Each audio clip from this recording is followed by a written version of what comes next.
दोस्तों, आज मैं आपको एक ऐसी कहानी सुनाने वाला हूं जिसमें एक राजा अपनी मौत के आखिरी पल में वापस अपने बचपन में पहुंच जाता है और इस बार वो अपने देश को बचाने के लिए कुछ भी करने को तैयार है। कहानी शुरू होती है नरक जैसे एक मैदान से, जहां हमारा हीरो बैरन सक्रेशा अपनी जान बचाने वाले वफादार सिपाही कीरी को अपने कंधे पर मरते हुए देख रहा है। कीरी उसकी जान बचाने की कोशिश करते करते ही दम तोड़ देता है और बैरन गुस्से और दर्द से चिल्लाता है। बैरन सैक्रिशा अपने देश सैक्रिशा का राजा है और उसका देश ड्रैगन्स और इंसानों ने मिलकर बनाया था। लेकिन दुश्मन देश कायरिस ने उनसे एक शक्तिशाली खजाना मांगा जिसका नाम था एक्सिस ऑफ टाइम। जब सैक्रिशा ने यह देने से इनकार किया तो कायरिस ने उनके देश को हमेशा के लिए बर्बाद कर दिया। इस जंग में बैरन अपने आखिरी पल में भी हिम्मत नहीं हारता, अपनी तलवार से एक खतरनाक जादुई हमला भी काट देता है। लेकिन तभी उसके सामने आता है कायरिस का कमांडर आर्सन, जो उसे बड़े आराम से अपना नाम पूछता है। बैरन जवाब देता है कि वो अपना नाम भूल गया है, वो सिर्फ अपने राजा की तलवार है। और फिर वो अपनी आखिरी ताकत से आर्सन पर हमला करता है। लेकिन जैसे ही सब कुछ खत्म होने वाला होता है, कोई आवाज उसे जगा देती है। कोई कहता है, प्रिंस उठिए, क्या आप कोई सपना देख रहे थे? दोस्तों, यहां से कहानी पलटती है। बैरन की आंखें खुलती हैं और वो अपने आप को एक बिल्कुल अलग जगह में पाता है। उसका बटलर यान उसे बताता है कि प्रिंस प्लांच पहले ही निकल चुके हैं। बैरन शौक में पूछता है, प्लांच? यान उसे केलियन रेन साइरस बुलाता है, साइरस के तीसरे प्रिंस के नाम से। बैरन यानी अब केलियन समझ जाता है कि उसका पूरा शरीर बदल गया है, उसका कटा हुआ हाथ वापस आ गया है और उसके दिमाग में नई यादें भर रही हैं जो उसकी अपनी नहीं है। वो यान से तारीख पूछता है, 28 अप्रैल साल 522, और उसी पल उसे एहसास होता है कि ये उस जंग से एक दशक पहले का समय है, जंग जो एक्सिस ऑफ टाइम की वजह से शुरू हुई थी। वही रहस्यमयी शक्ति जो समय को पीछे ले जाने की ताकत रखती है, जो अचानक सक्रीशा के महल में प्रकट हुई थी, और साइरस ने भी उसी शक्ति को हासिल करने की कोशिश की थी। कैलियन को याद आता है कि उसका भाई चेस रोते हुए उसे जंग में जाने से रोक रहा था और कहता था अगर वो वक्त को पीछे ले जा सके तो वो उस भयानक दिन से पहले वापस चला जाए।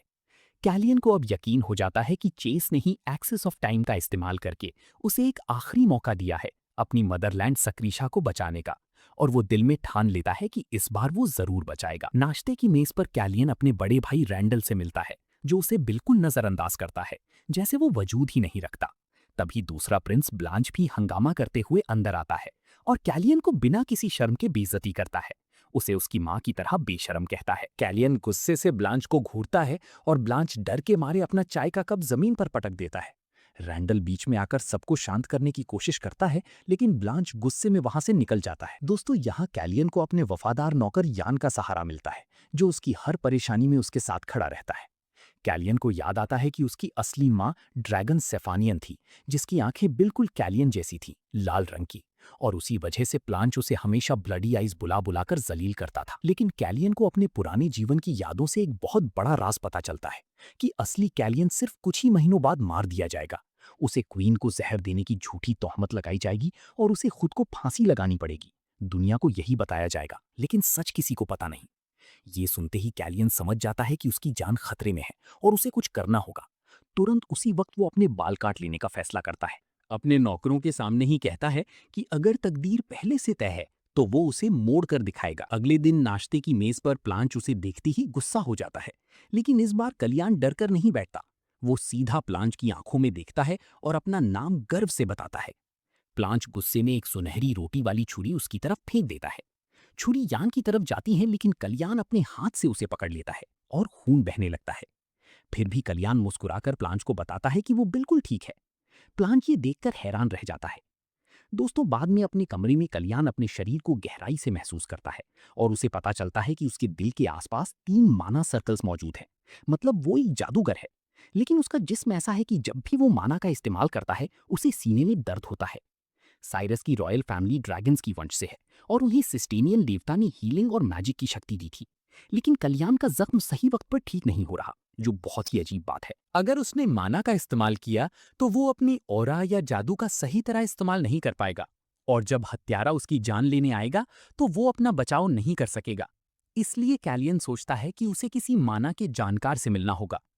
तब उसे याद आता है कि राजा के जन्मदिन पर महान जादूगर एलन मनेसा आने वाले हैं, जो पूरे कॉन्टिनेंट में सिर्फ एक ही इंसान है जो 8वें सर्कल तक पहुंचे हैं। कैलियन सोचता है अगर वो एलन को अपनी तरफ मिला ले तो शायद वो उस जंग को भी रोक सके जो ब्लांच आने वाले समय में शुरू करेगा।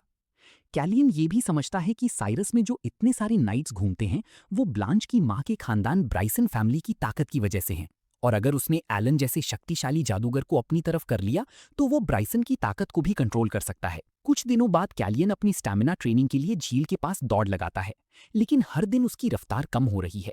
उसकी नौकरानी मैरिलिन उसे हीलर बुलाने की सलाह देती है, लेकिन कैलियन इनकार कर देता है क्योंकि अगर हीलर को पता चल गया कि वो जादूगर है तो उसकी जान खतरे में आ जाएगी।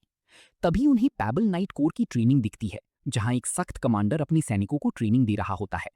कैलियन दिलचस्पी से देखता है, लेकिन कमांडर पैबल उसे बिना इजाजत वहां देखने के लिए ताना मारता है और उसे एक छुपा हुआ बदमाश समझकर बेइज्जती करता है, जब तक मैरिलिन उसे याद नहीं दिलाती कि ये खुद साइरस के तीसरे प्रिंस हैं। और दोस्तों, यहीं पर इस पार्ट का पहला हिस्सा खत्म होता है। अगर आपको ये कहानी पसंद आई हो तो वीडियो को लाइक करिए, चैनल को सब्सक्राइब करिए और बेल आइकन दबाना मत भूलना, क्योंकि आगे कैलियन की कहानी में बहुत बड़े ट्विस्ट आने वाले हैं। मिलते हैं अगले वीडियो में।